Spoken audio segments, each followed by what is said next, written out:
Welcome to the Healthy Skin Show with Jennifer Fugo, where we're flipping everything you've been told about your chronic skin issues upside down and connecting you with alternative solutions your dermatologist never told you about. Welcome back to episode number 226 of the Healthy Skin Show. As the final episode of 2021, I want to talk about a couple of mindset shifts that I believe will help you the most in 2022 and beyond. Mindset is just as important as so many other physical barriers involved in chronic skin issues.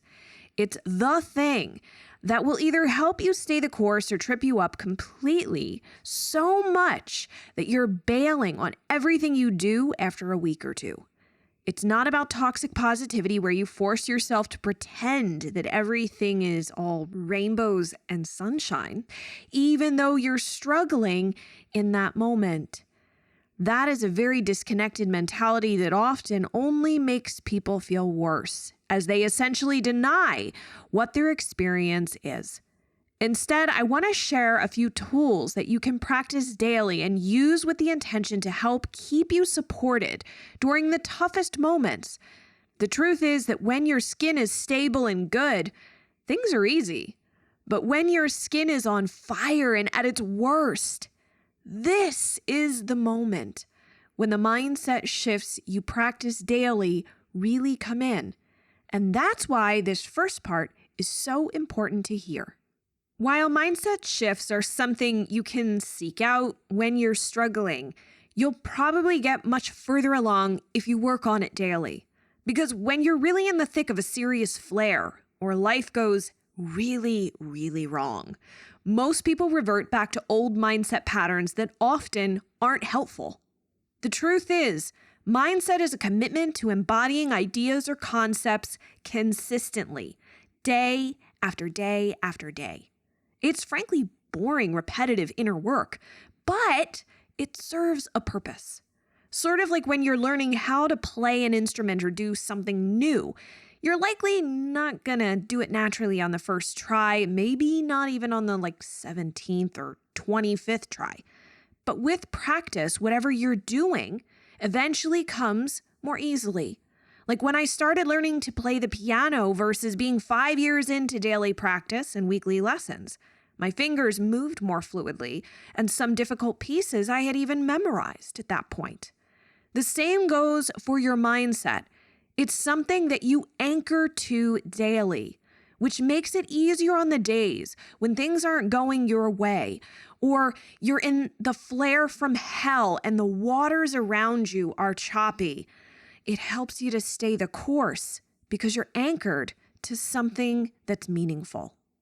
My meaningful anchor, at least in my life, is something that I shared with my Skin Rash Rebuild group in 2021. It's the idea or mindset of becoming relentlessly persistent. Look, I know that the path ahead isn't easy.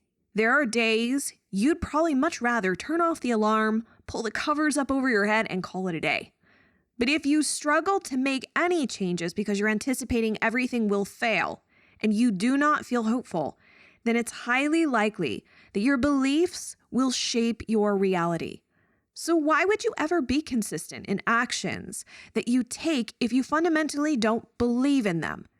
And why would you push through any level of discomfort or complexity with your health if you think nothing will work anyway? My general experience coaching clients who struggle with chronic skin issues is that those who do not feel hopeful and who are ready to throw in the towel at the slightest inclination of choppy waters ahead will ultimately give up. Sometimes fear of the unknown or self-sabotage can play a role as well. So if you cannot get your mindset shifted to focus on repeated, consistent, small actions daily, it feels easier to find reasons not to do the things that you want to do, and to not do the things you know you should do, or even have committed to doing. Being relentlessly persistent helps build inner resiliency, which is so important. It's about getting up and starting again. And it's also about focusing on finding a solution rather than reaching for the easiest reason not to do something.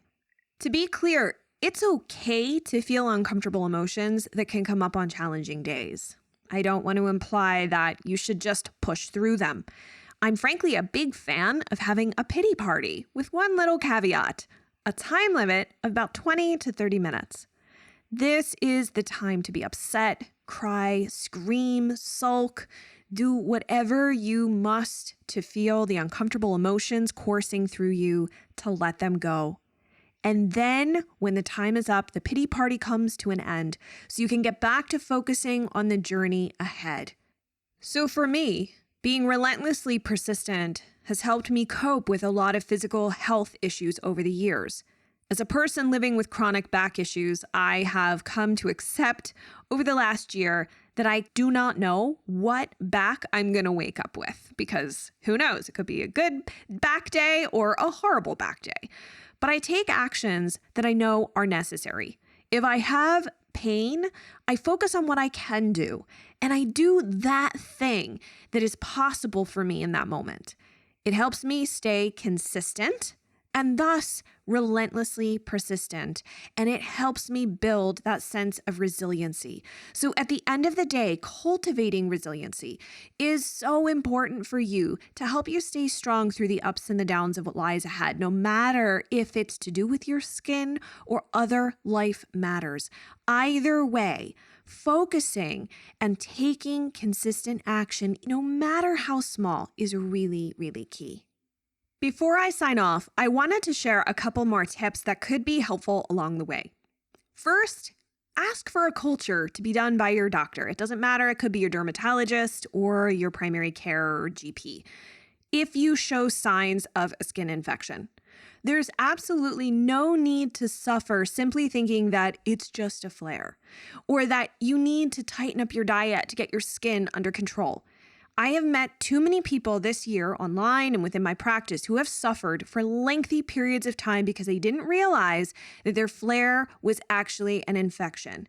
And a few participants in my skin rash rebuild program came to realize, after learning more about the signs of a skin infection in the program, that something with their skin was really, really wrong. After seeing several dermatologists who refused to do a culture, they finally found someone who would. It turned out that one had a MRSA infection after 3 doctors told her that she didn't have any infection at all before the 4th doctor who agreed to do the culture. The other individual had a Pseudomonas infection on her face after seeing a number of doctors who all thought the severe reaction was probably due to an allergy of some sort.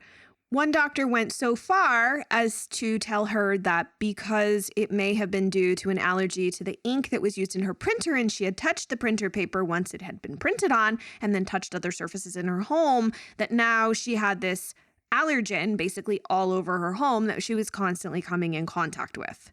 Either way, the lesson here is learn what the signs of a skin infection are, and if you believe you have them, instead of just assuming it's a flare, get checked with a culture from your doctor. Number 2, stop looking for the one thing that's causing your rashes. Now, this can be hard to hear, but so many people are searching desperately for the one thing that's to blame. And the reality is that often skin issues are complex and maybe a combo of imbalances that need to be addressed. While I certainly acknowledge that there are people who have a single allergy that's causing their issues, or a sensitivity to a detergent or a single food that's to blame, my experience is that seeking that one thing prevents you from considering a bigger problem at play. Ultimately, that can lead you to feeling like you're just spinning your wheels, seeking answers that seem so incredibly elusive. Please keep an open mind about what could be going wrong and use tools like my Skin Rash Root Cause Finder Guide to help you dig deeper. Now, if you've got any thoughts or comments to share, head on over to skinterrupt.com/226 so we can keep the conversation going there. Plus, I've got resources mentioned in this episode that are linked up for you there. That way it's easy to find. With that said, I'm so grateful that you're here, that you found the Healthy Skin Show and all of the resources and tools that we have for you on your journey ahead. There is so much great content on the show coming your way, so stay tuned as we dive deeper into the many facets of chronic skin issues. My guests, who've graciously agreed to share their wisdom in the upcoming episodes, are incredible, and I look forward to sharing their episodes with you. So if you found this episode helpful, share it with someone you care about in our community, especially if they are struggling to find the strength to stay positive and take those little steps every single day. And then take a moment to share why you love the Healthy Skin Show by rating and reviewing it on your podcast platform. Then hit the subscribe button so you can tune in each week for new research, strategies you haven't heard of yet, and loads of inspiration to support you on the road back to rebuilding healthy skin. Thank you so much for tuning in, and I look forward to seeing you in the next episode.